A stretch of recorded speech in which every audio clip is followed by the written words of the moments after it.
کثیر اللسان صوبہ بلوچستان کو ادب و ثقافت میں منفرد مقام حاصل ہے۔ تاریخی حوالوں سے نہایت اہمیت کی حامل اس سرزمین پر قومی سطح کے کئی شعراء نے جنم لیا۔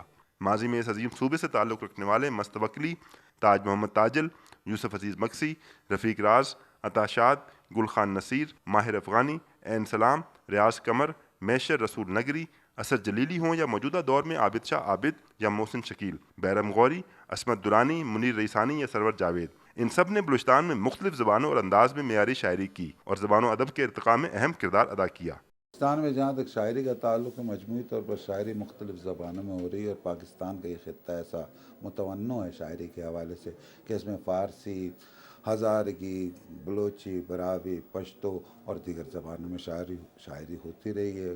وہ شاعری جو ہے فارسی یا بلوچی یا براوی، یہ تو سینکڑوں صدیوں پرانی ہے، تقریباً 1200-1400 سال تک کے اس کا ریکارڈ ملتا ہے لوک شاعری کے حوالے سے۔ جہاں تک اردو شاعری کا تعلق ہے، وہ بھی یہاں پر اپنی ایک منفرد صورت رکھتی ہے۔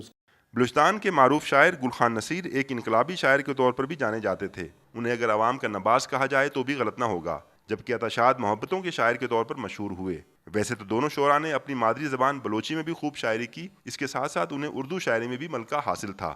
گل خان نصیر کی مشہور نظم کیسے مانوں کو ملک گیر پذیرائی حاصل رہی، کیسے مانوں کہ فرنگی کی حکومت نہ رہی، جبکہ ہے جرگہ و جرمانہ و تعزیر وہی، کیسے مانوں کہ غلامی کی مصیبت نہ رہی، بیڑیاں پاؤں میں اور ہاتھوں میں زنجیر وہی۔ اور پھر محبتوں کے شاعر عطا شاد، جنہیں بلوچی ثقافت اور اردو کے درمیان ایک پل کہا جاتا تھا، ان کے اشعار ہمیں اپنے ہی دل کی آواز لگتے ہیں۔ سیلاب کو نہ روکیے، رستہ بنائیے، کس نے کہا تھا گھر لبے دریا بنائیے، ہم سو گئے شفق کو سمجھ کر چراغ شب، اب تیرگی کو صبح کا مزدہ بنائیے۔ بلوچی شاعری کی ہم جہاں فوک سے یا اس کا قدیم لیتے ہیں حوالہ، تو جو معروف لوگ ہمارے سامنے ہیں اس میں مستوکلی بڑا حوالہ ہے، جام رکھ ہے ہمارے پاس۔ اس کے بعد یہ سلسلہ رام علی تک آتا ہے جو بہت بڑا حوالہ ہے ہمارے یہاں رزمیہ پوئٹری کی۔ پھر ہم دیکھتے ہیں کہ سیمک ہے، ہانی ہے، مہناز ہے، تو وہ عورت کے حقوق کی، عورت کے اس کردار کی جو عظمت ہے بلوچ معاشرے میں، اس کی آواز بنتی ہے۔ بلوچستان میں اردو کے علاوہ بلوچی، براہوی، پشتو اور فارسی زبانوں میں بھی شاعری ہوتی رہی ہے۔ اس حوالے سے محمد حسین عنقا، عبد الرحمن کرد، نادر کمرانی، غلام نبی راہی، یاسین بسمل، انیس، ذکیہ بہروز، محمد علی اختیار، فدا نوشاد، درویش درانی، راز محمد راز، نصیب اللہ شماب، سعید گوہر اور دیگر کے نام قابل ذکر ہیں۔ صوبے میں مختلف زبانوں میں ادب کی ترویج اور شاعری کے فروغ کے لیے مختلف ادبی اکیڈمیاں تو کام کر رہی ہیں، ان کے ساتھ ساتھ مختلف ادبی تنظیمیں اور ادارے بھی اپنا کردار ادا کر رہے ہیں۔ آج کی شاعری